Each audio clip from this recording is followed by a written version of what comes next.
Chapter 28. The Headmaster Tries Again. And thanks to my beta, Darreldeem, for going over this for me. All mistakes left are my own. Disclaimer. I don't own anything related to Harry Potter. That privilege belongs to J.K. Rowling and all those who she lets make money for her. HPHPHP January 9, 1992, Harry and Gary were headed to the Great Hall for their normal study hour. Draco Malfoy approached them. He seemed nervous, but his pace was sure. "I've been meaning to talk to you too. I received a letter from my father to form a relationship with you. I was wondering if we had any common grounds to start with," the young Bland said in his normal stuck-up voice, though you could hear the anxiety in it. It was faint, but there. "Sure, Draco, you've done nothing to make us dislike you," Harry said with a small smile to put the boy at ease. And he hadn't. After the talk on the train, they hadn't heard anything bad from this pure blood. "Well, I know we don't, and probably never will agree about mud. Muggle-borns. So I was thinking we could discuss Quidditch, and whether it is true that you two will be trying out for the teams next year," Draco said, relaxing his defensive stance. "Well," Gary said, with a sidelong look at his brother, "it really is up to whether or not we get good grades. Mum says if we don't get in the top 20, then there is no way she'll let us play."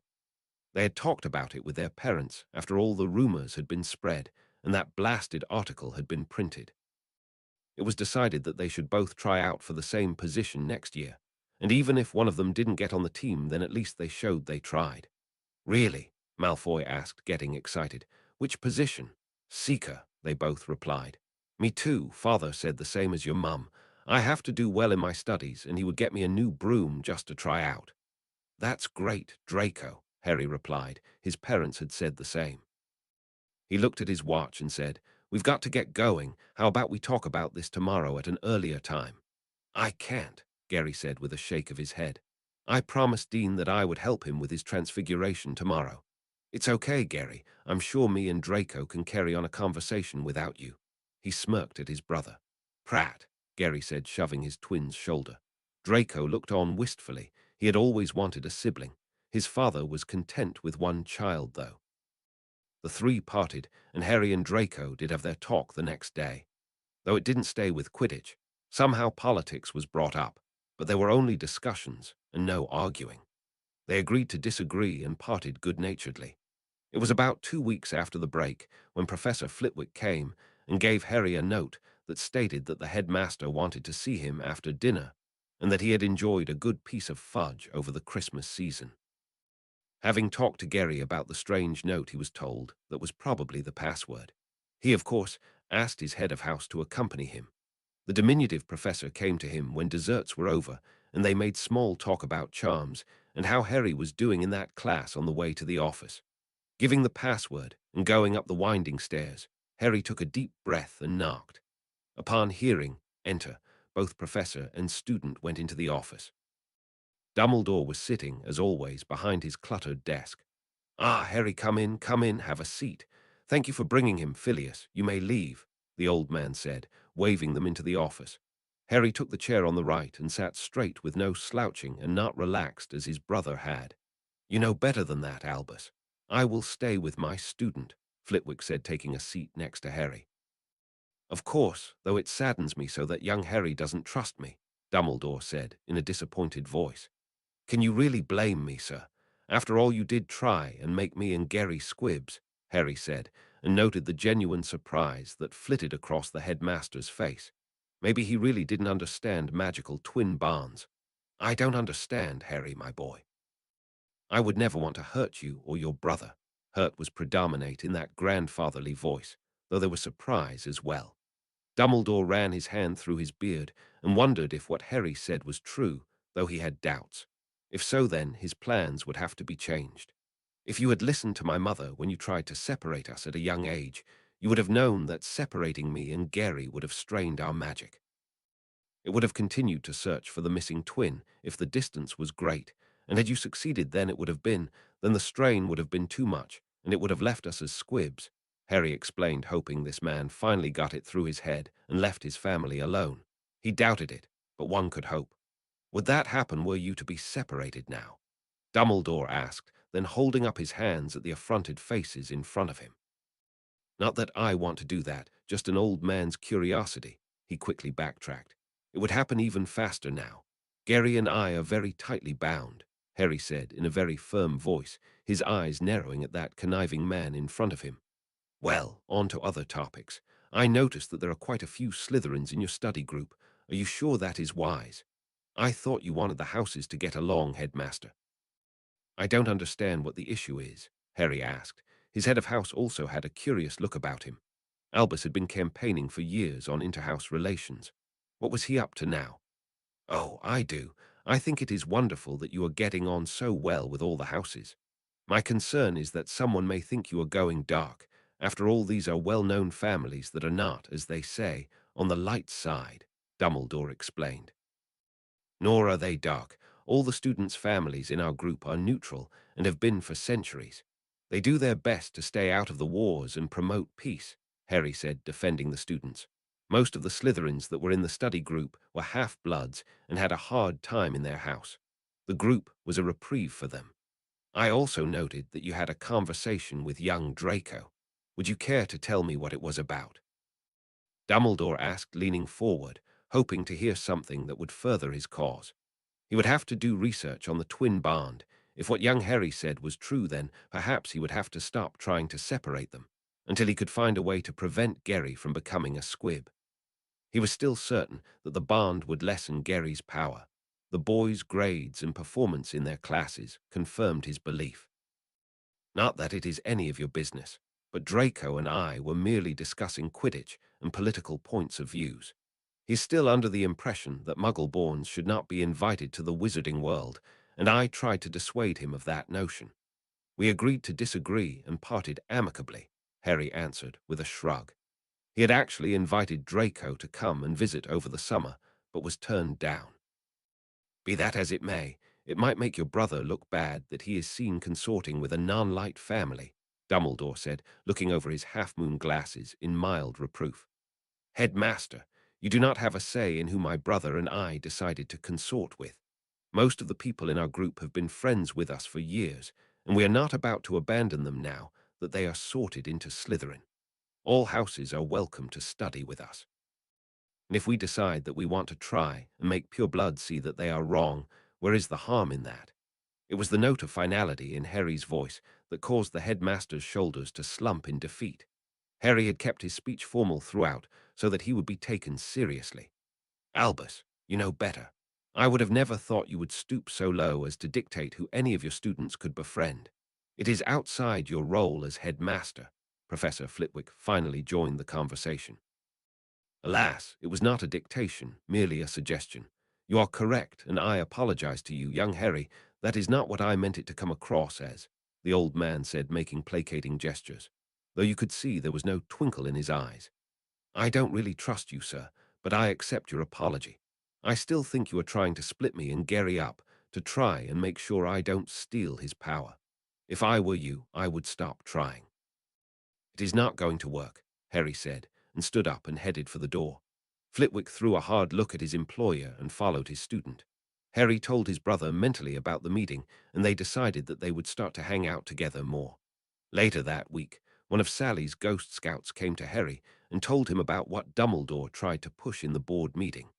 He tried to get a rule passed that none of the houses could study together outside their own house, the veteran ghost said. He was dressed in a British-type military uniform. You could see the hole in his shoulder where he had bled out because he was too far away from anyone to get help. How did the board take it? Harry asked, sitting on his bed in his green pajamas. He had just been getting ready to put on his crystal when the ghost floated through his bed hangings. There was quite a bit of arguing for a while. It was Lucius Malfoy that settled it all, stating that they didn't have the right to do so. And wasn't the headmaster going against his own preaching? Never would have thought old Lucius would have had it in him. He's usually the one trying to separate the houses more. Wonder what changed? The old spirit said, rubbing his chin with long, thin fingers. Thanks for that bit of information. I'll let my parents know tomorrow, and will act accordingly. I'm too tired to play the headmaster's game tonight, Harry said, turning on his crystal, and settled down into his pillow. The ghost said its good nights, and left the way he came. The next day, after Harry told his parents what the ghost said, was uneventful. The Potter adults told him not to worry about it. They'd take care of the board. The study group was once again at the Hufflepuff table, and there was quite a bit of chattering. Daphne brought up the subject about when they were going to start the practical part of their studies. She felt she had a firm grip on theory and wanted to start casting outside of class. "What do you think, Harry?" Gary asked when she posed the question. "Well, one of us should go and talk to McGonagall. She can get us a room or tell us where we can go. I believe she has all the schedules for all the clubs. It's kinda her job to keep all that organized. I don't think we should ask the headmaster. He might try and deny us access," Harry said, tapping his finger on the table in front of him, deep in thought. "Why would he do that?" Daphne asked, tilting her blonde head to the side. She was sitting on Harry's right, and Gary was on his left. "Well, let's just say a little bird told me that he tried to break up our study group and leave it at that for now," Harry explained vaguely. He gave Daphne a small wink and mouthed later and turned back to his brother. "You should take a few people and ask the deputy head. Don't go by yourself, or it might look like you're trying to get in a favor. Or wait, we'll form a committee to see who will go. Maybe neither one of us should ask. Make it a group effort with no leader per se," he said. After what happened in defense and the conversation he had with the old man, he didn't want to give anyone anything that could be used against them. "That is a wonderful idea, Harry," Padma said from across from him. She had been following the topic while doing her potions homework. "Okay then, Daphne, your handwriting is better. Write a note asking the question and pass it down the table. Remember to put that me and Gary will not be going. If anyone asks, tell them to mirror call us tonight, and we'll explain why. Try and be discreet," he said in a whisper. So she did, and soon enough the vote came in that Susan, Dean, Terry, and Tracy would ask for a room. They decided it would be the next day during study period. That night was filled with mirror calls. First, a few people asked Gary and Harry why they didn't want to join the group going to McGonagall. Then those people called other people, and so on. By the end of the night, every mutineer, and then some, knew what was going on between the headmaster and the Potter twins. Well, not everything, but they had a general idea that Dumbledore was trying to keep them apart again. This action formed a stronger public opinion for the twins, and they had many more supporters. Towards the end of study hour the next day, Susan came and sat next to Gary. She was real supportive, she started, perhaps sitting a little closer to Gary than necessary, which made Gary fidget and move away from her a little, causing the young girl to pout. She said we can use the old Charms classroom, but we have to talk to the professors and see if one of them will be in there with us. She doesn't want us to practice without adult supervision, though she did say if none of them had time we could ask the head boy or girl. I say we ask Professor Sprout. He is the most unbiased professor we have. If she can't, then Flitwick. If he can't, then the head boy, Daphne said in her place next to Harry. "Marvelous idea, Daphne," Harry said with a smile, causing the girl to blush lightly. The same committee was dispersed to ask the professors, and Professor Sprout was happy to help. So the group started working on their practical every Tuesday, Wednesday, and Friday before dinner. That left the weekends still open for leisure. Everyone was happy with that arrangement.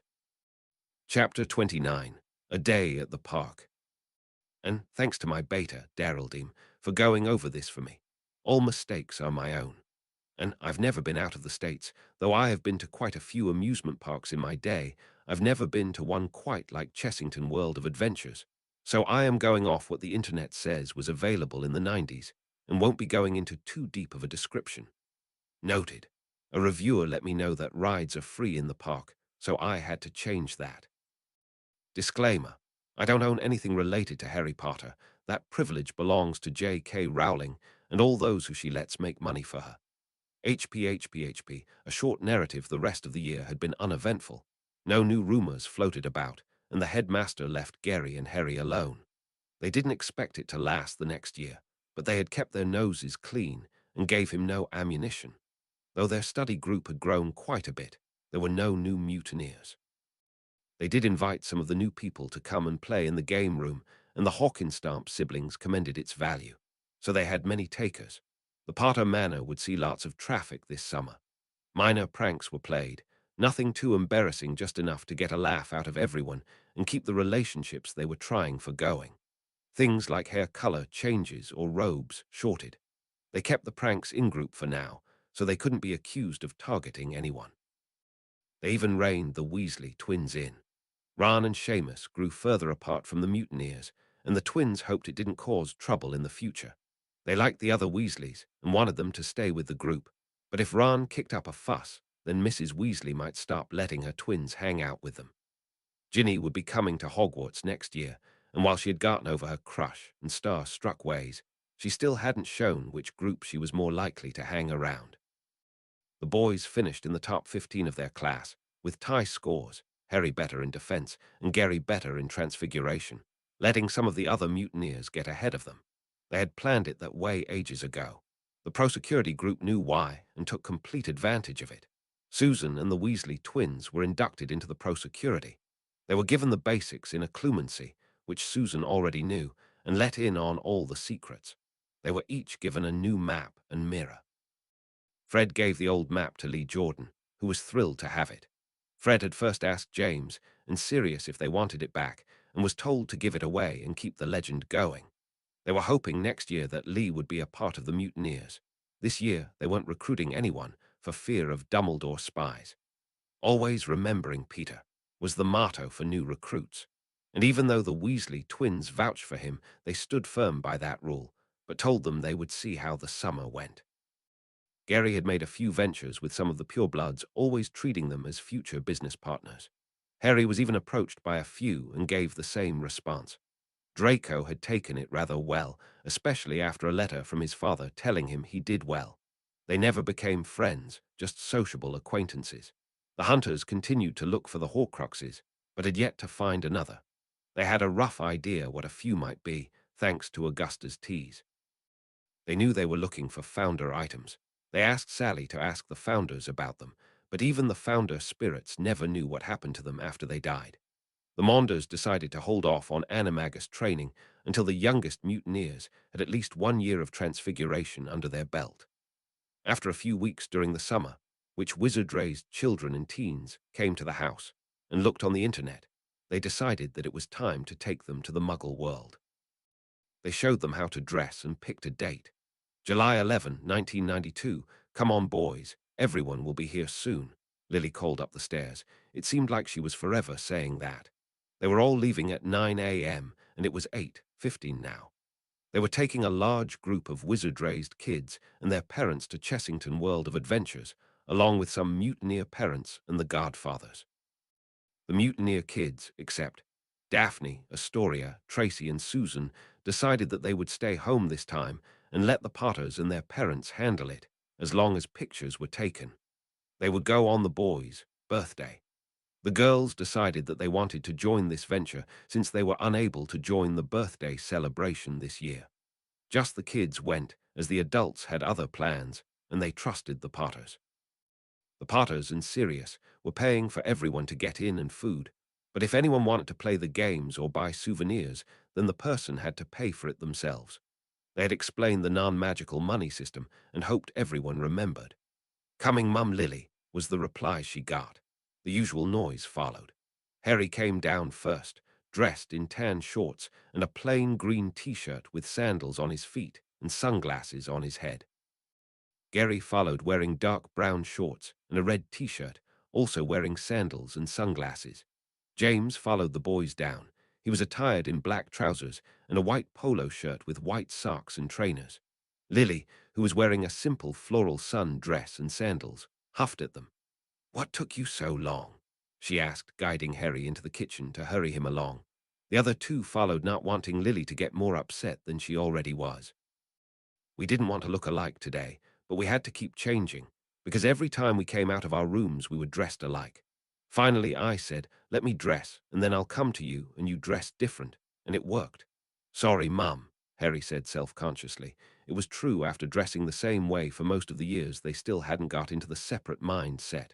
One of the pitfalls of the bond. "Well, I guess that makes sense. Still, you guys should have figured it out earlier. Why didn't you just do your twin thing and think it to each other?" Then she noticed their embarrassed looks and sighed. "Oh, come on, let's eat."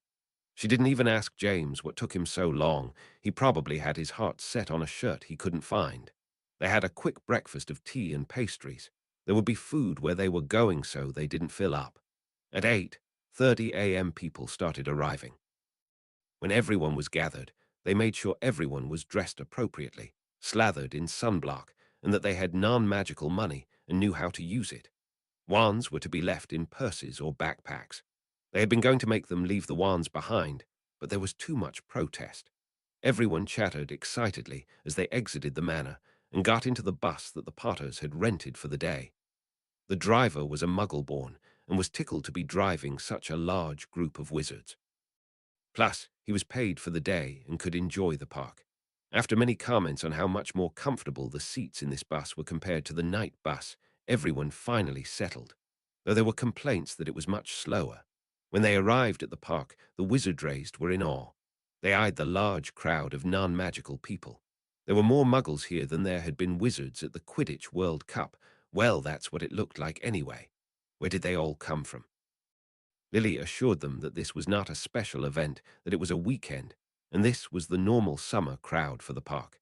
She also told them that this was a small fraction of people compared to the population of Britain. After a bit more on that discussion, they all stood as a group off to the side of the ticket booth while James and Lily counted heads. Okay, we have 16 adults, 5 over 12 and 18 under, so that's 39 altogether. James counted and started going through his wallet for his credit card, which he had set up during the years the boys couldn't go into the wizarding areas. Everyone stay here and stay together. Try and stick with Remus or Sirius. They've been here before. And he and Lily went to get the tickets. They had called ahead to get the special rates. When they brought them back, they noted that the group had splintered into smaller groups. So the boys and their godfathers must have told them there were different themes to the park. The more adventuresome people were with Sirius, and the less hardy, mostly the women and kids, were with Remus. There was a third group, mostly of teens and pre-teens, that James would take around. Even though the boys had been here before, they wanted to have an adult with them. Lily went with Remus. Okay, here are your tickets. If you want food. Lily, Remus, and Sirius have the money for that. If you want to play a game or buy a souvenir, then you will have to pay for it yourselves. Ask one of us if you don't remember how to use the money. We'll meet at the map in the front at closing time. There are rest areas for those who for some reason get bored. If you splinter off from your group and get lost, there are park employees that will take you to an area where they can call out to the park for us to find you. Ask them for help. Try not to do that. If you must put a leashing spell on the kids now, it's easier, James said as he handed out tickets. Do not use your wands on anything. You'll put the whole park in danger if you start casting spells. That's why one of us will be with you at all times in case of emergency. Believe me when I say you'll have a good time without magic. The crowd grumbled a bit, but then looked at the wonder of the park and conceded the point. It did look fun.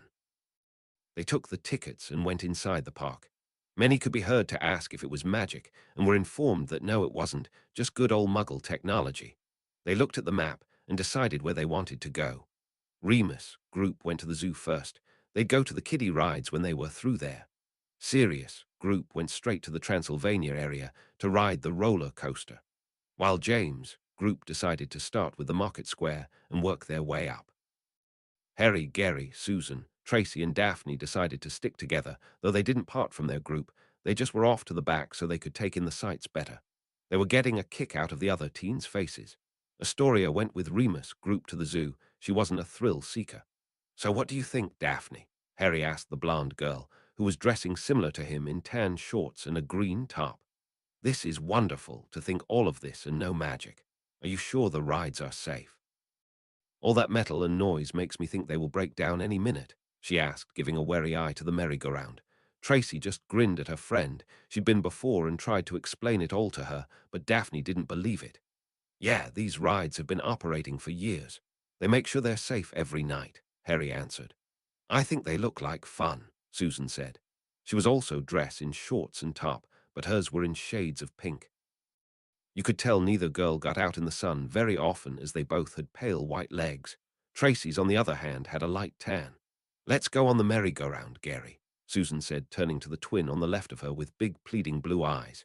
Sure, Gary said with a blush, and took her hand and went to his dad to let him know where they'd be. Do you think those two will ever get together? Daphne asked, her cheeks also dusted with a blush, though it was very faint and could be put off to the heat. Her Ice Queen persona, which she used in Slytherin, was nowhere to be seen. She only used that personality in school to protect her and Tracy from the bullies, and never around the friends she had known grown up with. Tracy just grinned and decided to make herself scarce and join the other teens to help with the guiding. Then maybe her friend could talk to her crush. Aren't we a little young to worry about that? Harry replied quizzically, looking to the two who were now getting in line for the ride. Well, you do know girls mature faster than boys. I think Susan has her sights set on your brother, Daphne said, also looking at the couple, and then wondered where Tracy went. She spotted her getting money for some food and turned back to Harry. Yeah, I know, but I don't think that we, Gary and I, are quite ready to be dating yet. Besides, we have the dark wanker out there still. Maybe in a few years, Harry said, his cheeks now tinted pink, running his hand through his ever-messy hair. Well, how about you and me stay close to one another in a non-date way today, and you can see how you feel being around a girl? The blonde girl said slyly, taking a sidelong peek at the embarrassed dark-haired boy next to her. Harry shuffled his feet and rubbed his head some more. He knew this would happen someday, but thought it would be years from now. He never really gave thought to having a girlfriend. Daphne was sure cute enough, and it might be fun. Sure, we can give it a try, he answered. And that's what they did. Harry even won her a stuffed panda in the game's booth, which earned him a hug and a kiss on the cheek. She kept that panda the rest of her life and considered it his first token of love. Girls are weird like that. Meanwhile, with Gary and Susan, Susan wasn't quite as subtle as Daphne. She took Gary's hand and said, "Today you and me are keeping each other company. You will be staying by my side and going on all the rides with me," she announced in a voice that stated there would be no argument. "I am," Gary asked, then looked at her determined face and nodded his head and reiterated, "I am." He, like Harry, didn't think he would be dating girls until much later. Their dad had given them the talk before they went to Hogwarts, but told them they had plenty of time and not to worry about all that. Their mum had told them that females weren't quite that patient. Now he could see his mum was right. "Don't worry, Gary. We're just friends who are enjoying each other's company. My aunt won't let me date until I am at least 13, Susan said with a giggle, while she liked Gary what she stated was true. Besides, the poor boy looked terrified. Gary sighed with relief and enjoyed the rest of the ride. He and Susan did keep each other company the rest of the day, but made sure they interacted with all the kids. They didn't want anyone to think they were being left out. HP James looked at his sons and girls accompanying them and smiled. Lily will get a kick out of this development. And with that thought, he turned his attention to the rest of his group, taking pictures and handing out money for food. The rest of the day was wonderful. No one got lost, not too far anyway. No one used magic, though there were a few close calls, but the marauders stopped them, and everyone had a great time. It was an exhausted but excited group that went home that night. "Do you think everyone had a good time?" Lily asked as they were settling in one of the sitting rooms. "I think they did," James answered, cuddling up to his wife and putting his feet on the coffee table, which Lily joined him since both of their feet were achy. They had to do this again in a few weeks with the birthday boys and the mutineers. "I saw the boys on dates today," James said with a chuckle after a few minutes of comfortable silence. "You didn't," Lily said with a giggle. "Harry told me firmly that it was a non-date, that he was too young to be dating. I agreed with him," she said, giggling again and leaning back against James' chest. "Darn, I didn't win the bet. I was hoping they'd take after me and find their true love when they were young," he said, relaxing into the back of the couch, trying not to let his eyes close. "Silly man, they're too young. Maybe next year they'll start thinking about dating, but even then it'll be mild. Like blushing a lot and hand-holding, maybe a kiss on the cheek. Quit trying to push them," Lily said, also trying to keep her eyes open. James kissed the top of her head and nodded sleepily into her hair. "Yes, dear, whatever you say." The two sat in silence and soon fell into a comfortable sleep. Meanwhile, the boys were thinking Gary was pondering the day. Susan had been surprisingly good company. She had wanted to go on all the same rides he did. He didn't think that girls would do that. Most of the girls they had taken to the park had stuck with the merry-go-round and other simple rides, but not Susan. No, she wanted to go on the roller coaster and other thrilling rides. Maybe girls weren't so bad after all, but did she have to keep holding his hand? Harry was thinking as well. He had a good time with Daphne. She didn't want to go on all the rides, but that was okay. He enjoyed playing the games and taking in the shows. They pretty much kept their distance without leaving each other's company. But there was no hand-holding, and except for the hug and quick peck on the cheeky gut for the panda, they really didn't touch one another. So he didn't understand why he blushed the whole day.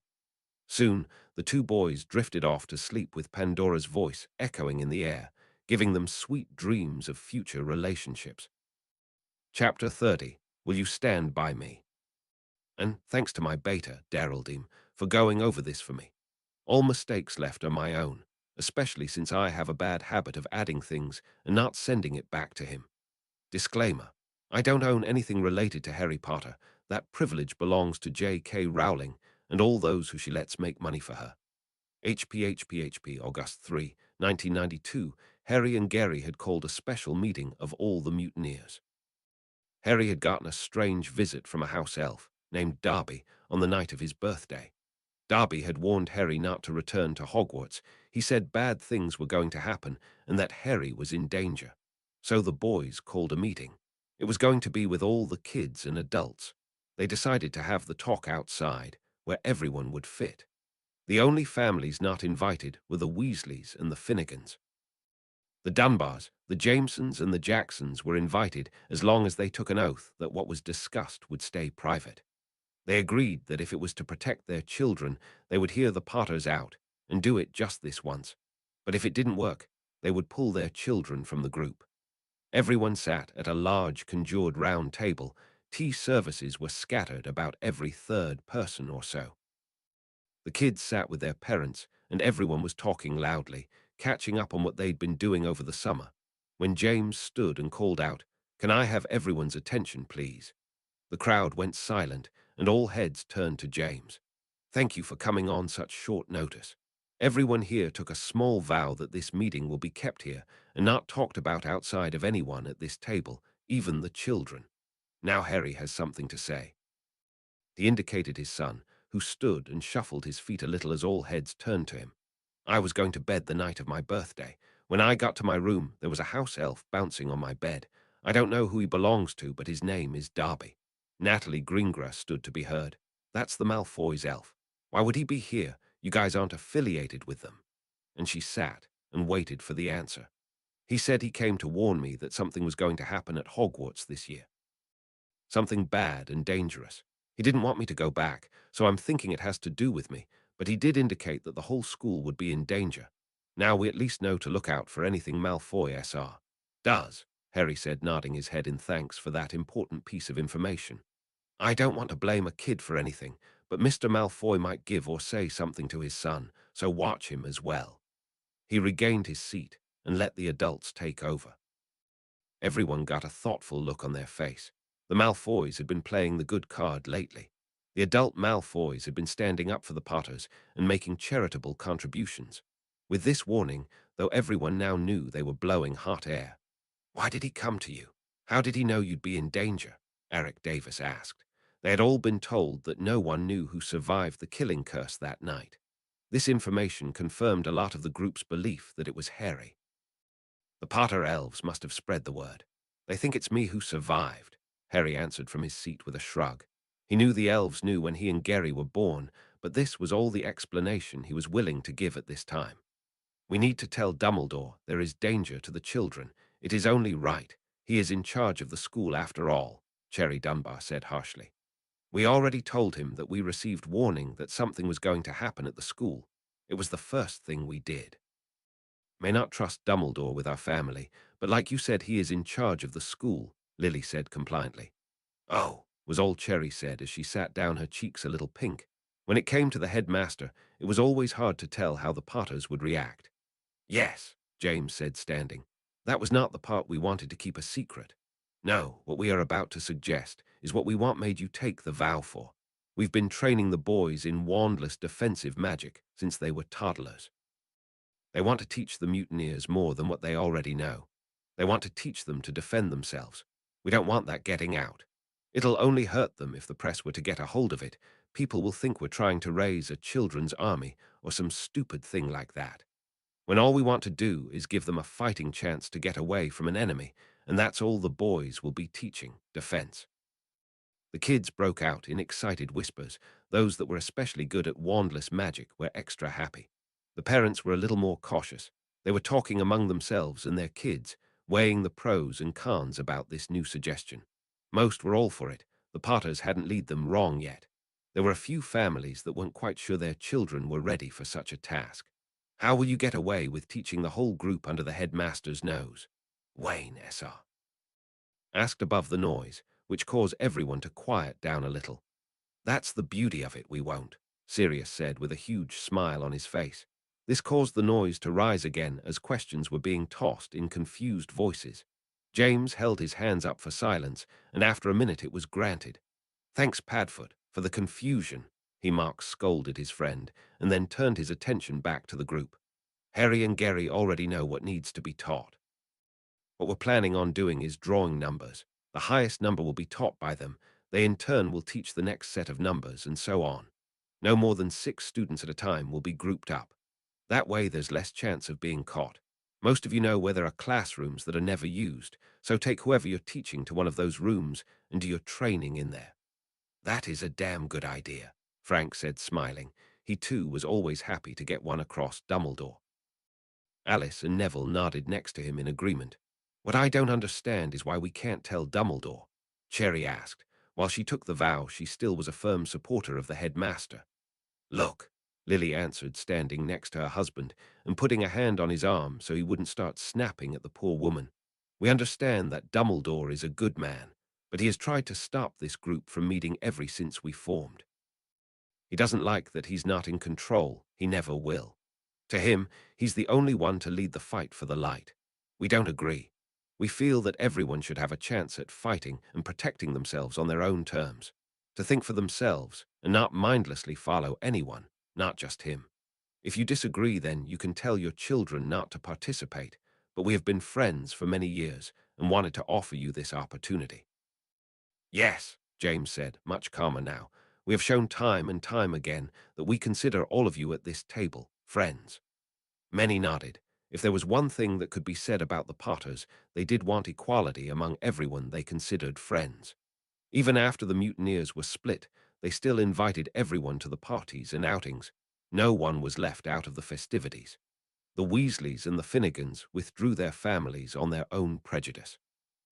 After 10 minutes of debating, they all agreed with various degrees of eagerness or reluctance, but in the end it was good for the children. Okay, James said, standing once again. We, the adults, are going to set up the timetable. The kids are going to go off and have a private meeting. And with that, the kids stood, and with hugs and kisses to their parents, they went to the tree line and settled into a rough circle. Harry and Gary were carrying a large stack of small books. When they all settled, the twins started handing out the books. We need you to read this. It's very important to what we have to tell you. Remember, this goes with the vow we made you take when you got here today, Harry said, and you could tell he was extremely nervous. The kids looked at each other. It was rare that anything would make one of the Potter twins jumpy. There were looks of confusion and understanding on the faces of the kids. Some of the smarter ones got it right away.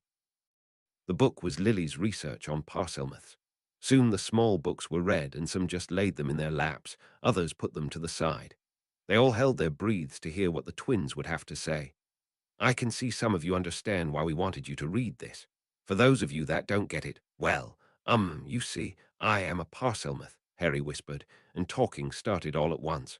Some were excited, others were scared, even with what they just read. Gary was sitting by his brother and getting angrier by the minute. Finally, he snapped. Quiet, he yelled as he stood and pulled Harry up with him, looking menacing at his group of friends. I am ashamed of you, he spat. You've known us for how long? Do you really think that Harry would be evil, after all he has done for you and everyone in he has ever come across? Many looked ashamed. The ones that hadn't raised their voices stood and went to the twins' side. Daphne took Harry's other hand and glared at the group. That is just as bad as saying all Slytherins are dark, she defended her friend. Luna looked at the group and dreamily said, Did the Nargles get you? I can give you something to make them go away, causing a few snickers. Why do you think we gave you these books? Did you even read them? We don't know how Harry became a Parselmouth, but I will stand by his side and fight anyone who calls him evil. Gary defended his brother, and all you had to do was look at his face, and Stance to know every word he said was true. Most of the more studious readers stood and went to Harry's side. They did read the book and understood what the twins were trying to get across to them. Besides, they did know these guys, and every move they ever made was for the good of the people. Even keeping things from Dumbledore. What about Slytherin and Voldemort? Faye Dunbar asked defiantly. She didn't like that she had taken a vow not to discuss what went on at the Potter Manor today. There is good and bad in everything. We've been trying to teach you this since we started this group. You know the man who was caught in our dorm? Gary waited for her to nod. He was a Gryffindor and one of my dad's best friends. He was also a Death Eater and the one to betray us to Voldemort. That is an evil man, coming from a place everyone thought no evil could come from. These men and women in this book are all good or neutral people.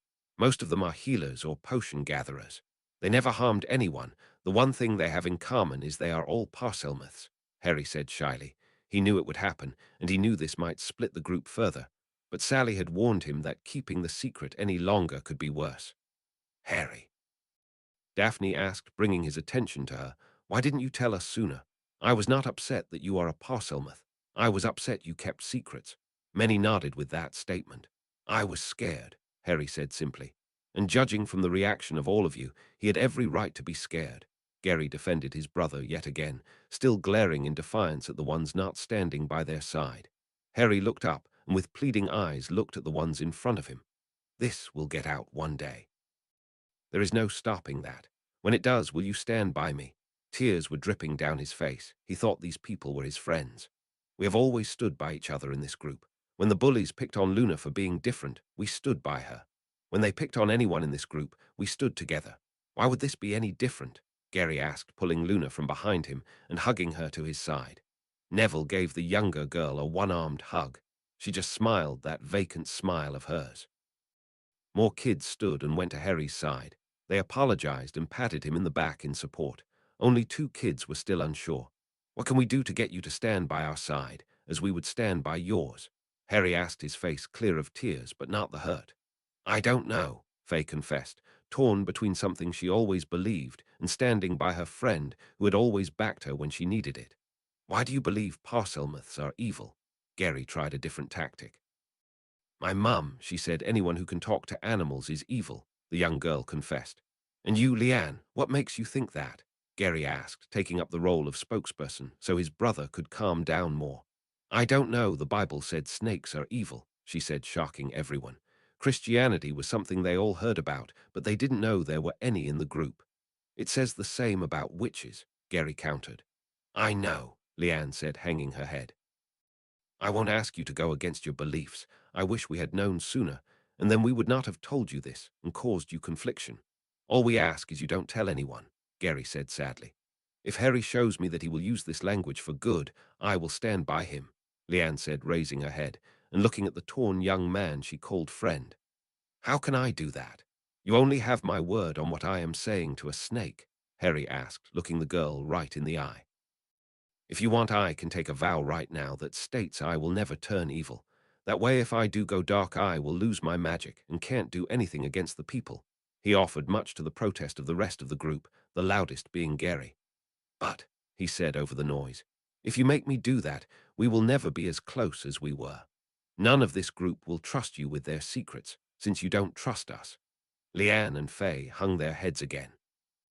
Many emotions crossed their faces as they thought about losing this large group of friends. They had been friends for many years, laughing, playing, and learning.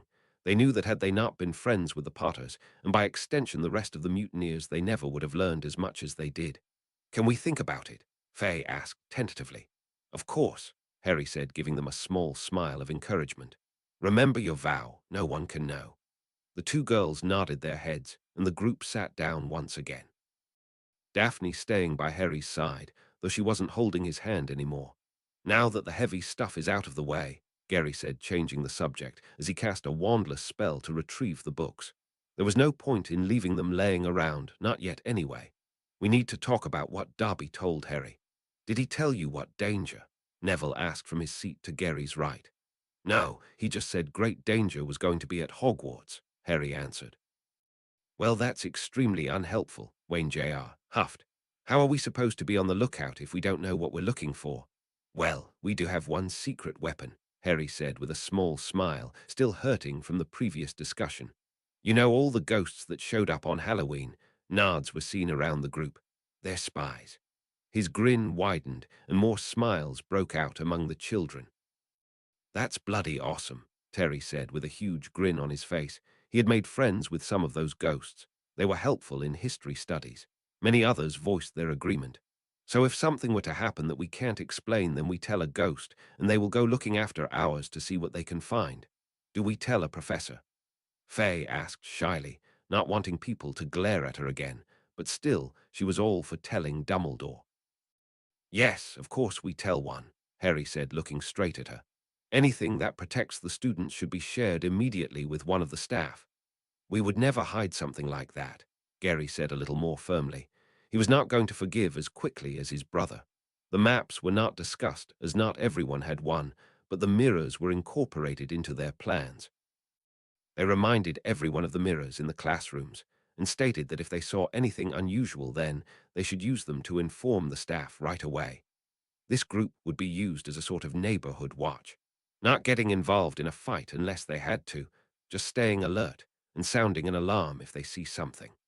All the meetings went well, but for the dispute on Harry's Parselmouth ability. But the talks after did a lot to ease the minds of the two girls who were still in conflict. After the mutineers and their parents left the Potters, and the marauders gathered in one of the sitting rooms. So, how did it go? Lily asked Harry after they all settled in one big family cuddle on the largest couch, the uncles on the couch opposite. As well as could be expected, I guess, Harry said, getting comfort from his dad's hug. So not all then? James asked, pulling his son into a tighter hug. He knew well how people would react. Faye and Leanne, Gary said spitefully. I knew we should have kept this to the pro-security group. I don't understand why you had to tell everyone. When this gets out, we need as many people as we can get to stand by our side, Harry said once again. It was something they argued about before. Will we be telling the adults? Sirius asked. Lily thought for a moment. They had had this discussion in the past and decided to tell the kids first as they were more easily convinced of something. I think we should only tell some of them at first. I think it might have been a mistake to tell an entire group all at once. We should have sounded out the response first. I disagree, Remus said, speaking up. We tried that when we outed me as a werewolf to the group.